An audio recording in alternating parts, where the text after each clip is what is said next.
रुद्रपुर गांव के एक छोटे से घर में चंदू अपने बेटे पप्पू और पत्नी मीना के साथ रहता था। एक रात घर के सब लोग सो रहे थे और चंदू गहरी नींद में बेचैन हो रहा था। अचानक चंदू जोर जोर से चिल्लाता है, मिल गया, मुझे खजाना मिल गया। शोर सुनकर मीना जग जाती है। मीना चंदू को नींद से जगाती है। अजी सुनते हो, उठो। चंदू जग जाता है। खजाना मिल गया। शांत हो जाइए, क्या कोई बुरा सपना देखा आपने? बुरा नहीं, बहुत ही अच्छा सपना था। मैंने सपने में देखा कि मैं अपने खेत में खुदाई का काम कर रहा हूँ और खुदाई करते वक्त मुझे हमारे खेत में एक खजाने से भरा हुआ घड़ा मिल गया। और जानती हो, उस घड़े में कीमती सोने और चांदी के सिक्के भरे थे और मैं उन सिक्कों को हाथ में लेकर खुशी से चिल्ला रहा था। फिर क्या हुआ? अरे फिर तुमने मुझे नींद से जगा दिया और मेरा खूबसूरत सपना तोड़ दिया। तभी पप्पू भी नींद से जाग जाता है। अरे पापा, आप ना तो खुद ठीक से सोते हैं, ना हमें सोने देते हैं। आप भी कैसे कैसे सपने देखते हैं। मुझे तो डर है कहीं इस खजाने के चक्कर में आप पागल ना हो जाओ। चलो अब सो जाओ। पप्पू बेटा चल सो जा। चंदू की नजर दीवार पर टंगी घड़ी पर पड़ती है। अभी तो रात के 2 बज रहे हैं, सो ही जाता हूँ, और क्या करूँगा। वो फिर बिस्तर पर मीना और पप्पू के साथ लेट जाता है। चंदू को खेत में छुपे खजाने का सपना पहले भी कई बार आ चुका था और वो सपना देखकर हमेशा सोते सोते ऐसे ही चिल्लाने लगता था। एक दिन चंदू अपने बचपन के दोस्त वीर के साथ चाय की दुकान पर बैठा चाय पी रहा होता है। अरे भाई वीर, कई महीनों से ठीक से सो नहीं पा रहा हूँ मैं। क्यों, क्या हुआ? फिर से वही खजाने का सपना देखा क्या? हाँ यार, फिर वही खजाने का सपना। कुछ समझ नहीं आ रहा है यार भाई, लेकिन लगता है मुझे जरूर कोई बड़ा जैकपॉट मिलने वाला है। क्या कहा? जैकपॉट? क्या बेवकूफी वाली बात करते हो भाई तुम, हैं? चुपचाप कोई काम धंधे पर लग जा, समझा? ऐसे अचानक किसी को कुछ नहीं मिलता। तेरे बापू को मरे 6 महीने गुजर गए हैं। तू खुद सोच, जब से तू अपने परिवार को लेकर शहर से वापस गांव आया है, तूने कोई काम धंधा नहीं किया। सारा दिन इधर उधर घूमता रहता है बस। हाँ भाई, अच्छा याद दिलाया यार तूने। चल 2000 रुपए उधार दे दे यार। तेरे सारे पैसे एक बार शहर गया तो कमा के चुका दूंगा।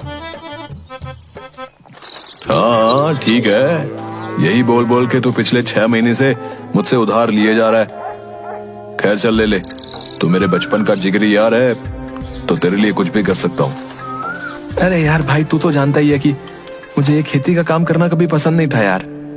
मैं तो हमेशा से शहर में रहना चाहता था, लेकिन आज मजबूरी में मुझे वापस आना पड़ा।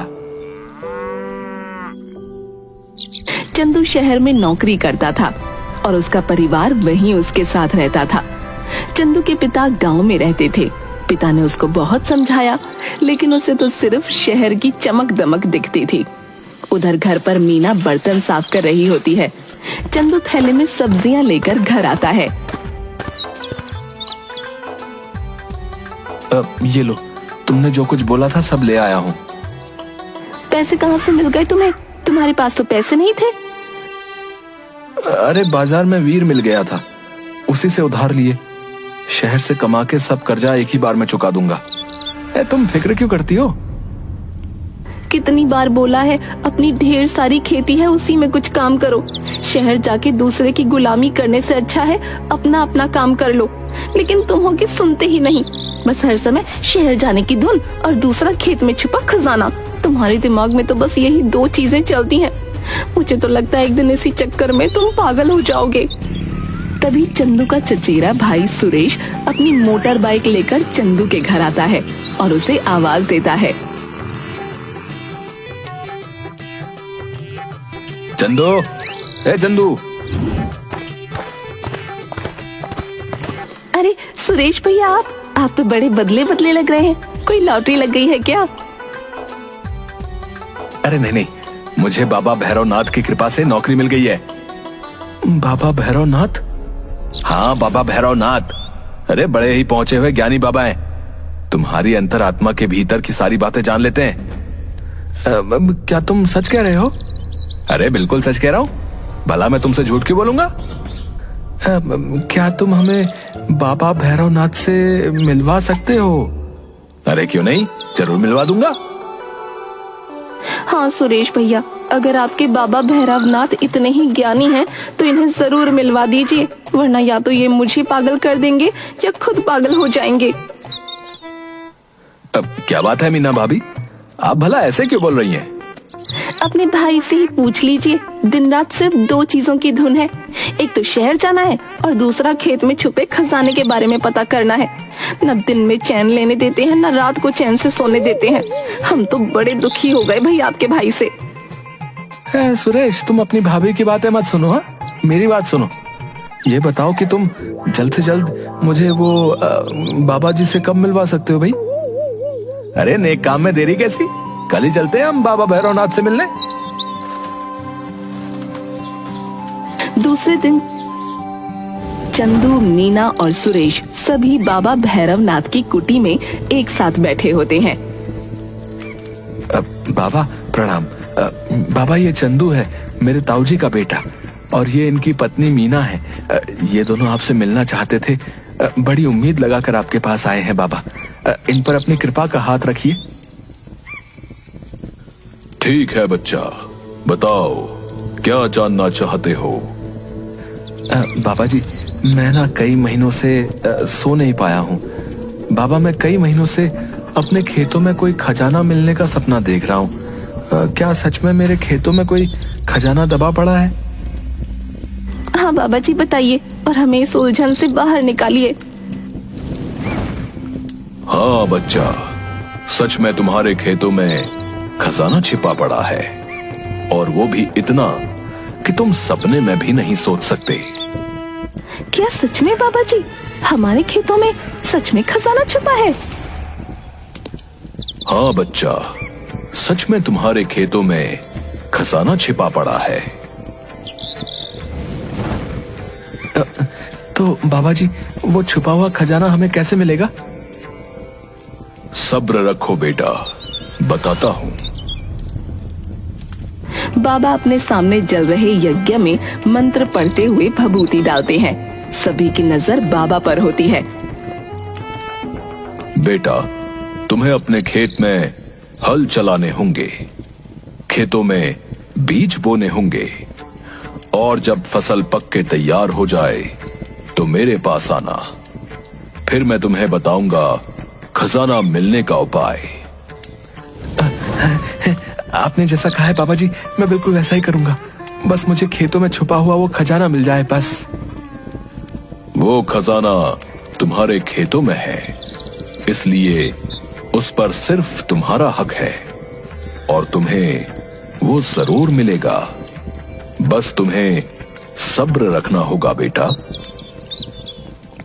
बाबा भैरवनाथ की जय, बाबा भैरवनाथ की जय। बाबा भैरवनाथ की बात सुनकर सभी बहुत खुश थे। चंदू और मीना बार बार सुरेश को धन्यवाद दे रहे थे। सुरेश भाई, तुम्हारा बहुत बहुत शुक्रिया। मैं तुम्हारा ये एहसान कभी नहीं भूलूंगा। इसमें एहसान कैसा, भाई भाई के काम आता है। आज तुम्हारी वजह से मुझे बाबा तक आने का रास्ता मिला, और बाबा से उस छुपे हुए खजाने तक जाने का रास्ता मिला है। जिसकी किस्मत में जो होता है उसे वो जरूर मिलता है। बस हमें ऊपर वाले पर भरोसा करना चाहिए। आप बिल्कुल ठीक कह रहे हैं सुरेश भैया। अब हमारे दिन भी अच्छे हो जाएंगे, फिर मुझे कुछ करने की जरूरत नहीं पड़ेगी। हम आराम से शहर जाकर वहां की सुख सुविधाओं के साथ रहेंगे। चंदू अपने खेतों में ट्रैक्टर से जुताई करता है। मीना और चंदू दोनों खेतों में बीज बोते हैं। दोनों मिलकर खेतों में बहुत मेहनत करते हैं। एक रात मीना चंदू और पप्पू को थाली में खाना परोस कर देती है और बोलती है, देखते ही देखते आज न जाने कैसे 4 महीने गुजर गए। अब वो दिन दूर नहीं जब बाबा हमें खजाने के बारे में बता देंगे और हमारे दिन बदल जाएंगे। हाँ पापा, तब आप हमें कार में घुमाएंगे ना। हाँ बेटा, हम उन पैसों से नई कार लेंगे और गांव वालों पर खूब रौब झाड़ेंगे। फिर शहर चले जाएंगे और हमेशा के लिए वहीं रहेंगे। सभी एक साथ हंसते हैं। बहुत जल्द चंदू और मीना अपने खेतों में पूरी तरह से तैयार फसल के बीज खड़े होते हैं।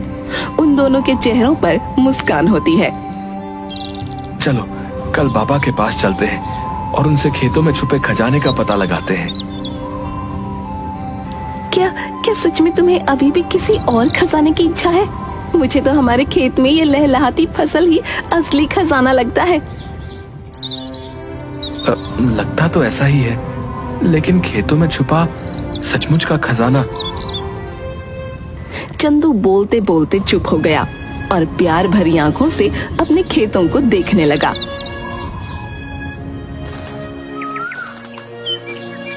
दूसरे दिन चंदू और मीना बाबा भैरवनाथ के पास जाते हैं।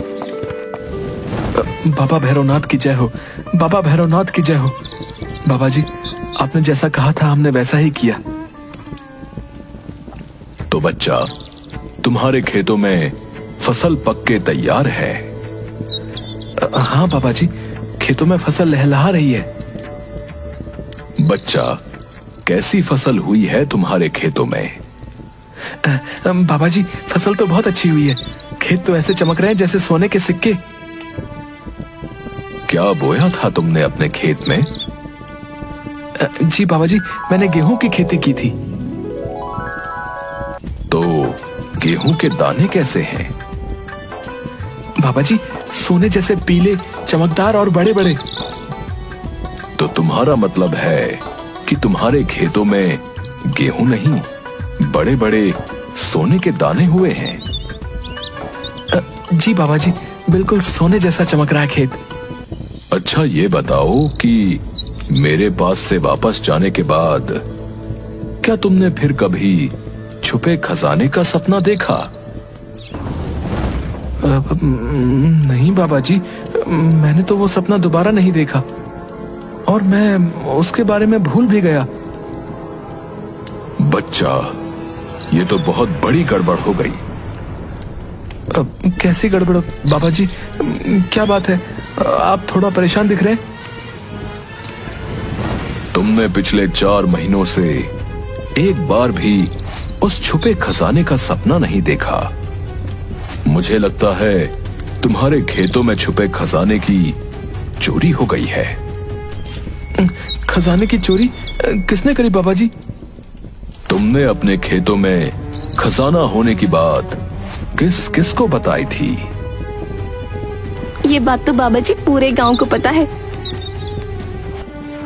फिर तो जरूर किसी ने तुम्हारा खजाना चुरा लिया। कहीं वीर ने तो नहीं खजाना चुरा लिया? वीर? हो सकता है, क्योंकि उसे भी तो खेतों में छुपे खजाने के बारे में पता था। नहीं, वीर ऐसा नहीं करेगा। उसने तो हमारी कितनी मदद की। जब मैं शहर से वापस आया तो हमेशा उसने ही मुझे पैसे उधार दिए और आज तक कभी मुझसे वापस भी नहीं मांगे। वो ऐसा नहीं कर सकता, वो मेरे बचपन का दोस्त है। फिर किसने चुराया होगा हमारा खजाना? मुझे नहीं पता किसने चुराया, लेकिन ये जरूर जानता हूँ कि वीर ने नहीं चुराया।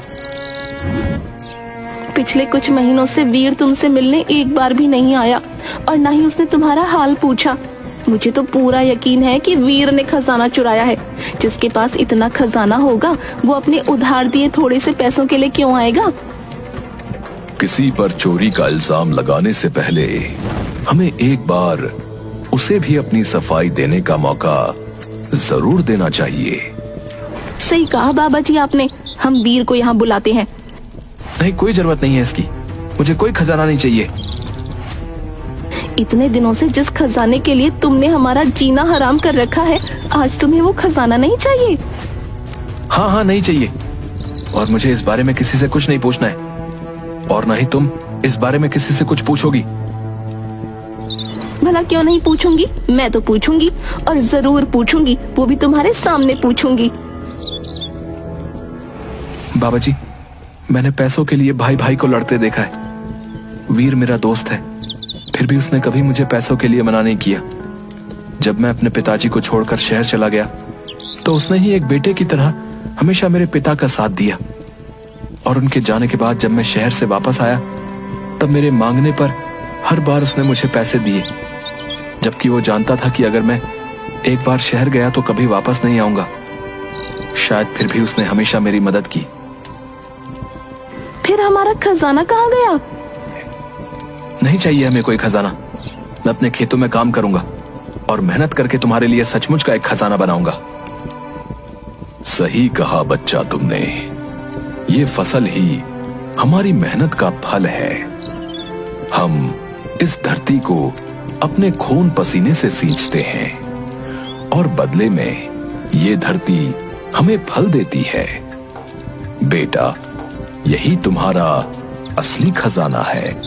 इस संसार में हम बहुत कुछ पाने की कल्पना करते हैं, लेकिन सच्चे मन से मेहनत नहीं करते। खैर, आज मुझे खुशी है कि तुमने मेहनत की और उसका फल तुम्हें मिला। वो सब तो ठीक है, लेकिन हमारा खजाना? तुमने फिर खजाने की बात की? हाँ, मैंने खजाने की बात की और मुझे वीर से पूछना ही होगा कि हमारा खजाना कहाँ छुपाया है उसने। इतना कहकर मीना ने बाबा जी की दाढ़ी और मूंछ उनके चेहरे से हटा दी। वीर और बाबा जी? सब जोर से हंसने लगे। मुझे माफ करना मेरे दोस्त, लेकिन हम सब तुम्हारे खेत में छुपे खजाने और शहर जाने की बात से परेशान हो चुके थे। मैंने और भाभी ने तुम्हें कितना समझाया, लेकिन तुम्हें किसी की बात समझ नहीं आ रही थी। इसलिए हम सब ने मिलकर तुम्हें असली खजाने तक पहुंचाने का ये रास्ता ढूंढा। चंदू अपने दोस्त के गले लगता है। मुझे माफ कर दो मेरे भाई।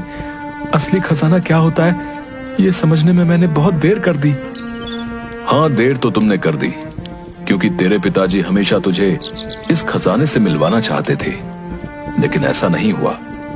पर मुझे खुशी है कि उन्होंने जो सपना तेरे लिए देखा था, आज तूने अनजाने में ही सही पर उसे पूरा किया है।